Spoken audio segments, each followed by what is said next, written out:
Termocentralin me gaz me qëllim, për tham, rrëna 2 vite. Investim publiko privat, dhe përdoren mjetet e trusit. Termocentrali i gazit diku 450 milion euro kushton. Termocentralin me gaz me qëllim, për tham, për shkak se ai do të jetë në funksion të industrive të rana, sidomos këtyre kompanive të cilat janë shpenzues të mëdha të energjisë. E di që kemi debatin me energji, po kallëzëm dhe kur e premtoni ju nëse vini pushtet termocentralin me gaz? 2 vite Brenda 2 viteve. Brenda 2 vite. Sa kushton? Vitin e tretë ai do të jetë faktikisht. Sa kushton berata? E keni këshyrë edhe është investim publik a privat çaj?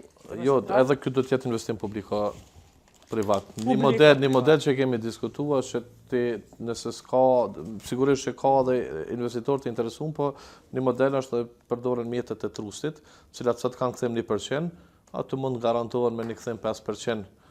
500 milion euro investim. Pyta se ty nuk kemi në debat për energji, megjithatë masi u deklarove për këtë, çka plani i AK-s për termocentral me gaz? Ideja është që në momentin e parë të rikthehemi tek furnizimi me gaz nëpërmjet Maqedonisë Veriut. Unë kam zhvilluar një takim me ministrinë atje, edhe zyrtarë që janë të drejt për drejt të involvuar, që termocentrali i gazit diku 450 milion euro kushton.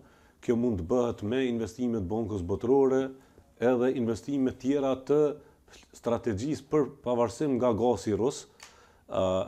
Natyrisht që nuk në pjesë e strategjisë tonë për miksin energjetik nuk është gazi i vetmi si prioritet, janë edhe investimet tjera të energjisë të ripërtërshme, por gazi në urgjencën e një pavarësie prej kësaj lloji të çmimit të transportit energjetik që po lëviz edhe jo stabilitetit me luftën në Ukrainë, si pjesë faze ndërmjetshme shumë e shpejt, sepse pajisjet për një termocentral të gazit veç janë të prodhuara, ato mund montohen për një periudhë jashtëzakonisht të shkurtër, edhe distanca me Maqedoninë e Veriut për furnizim është po ashtu shumë e shpejt, mund të hyjë në funksion për industrinë, por edhe stabilitetin energjetik të domosdoshëm momentalisht, i cili Kosovën e kanë prunë realisht në një pikën më të ulët stabilitetit furnizimit me energji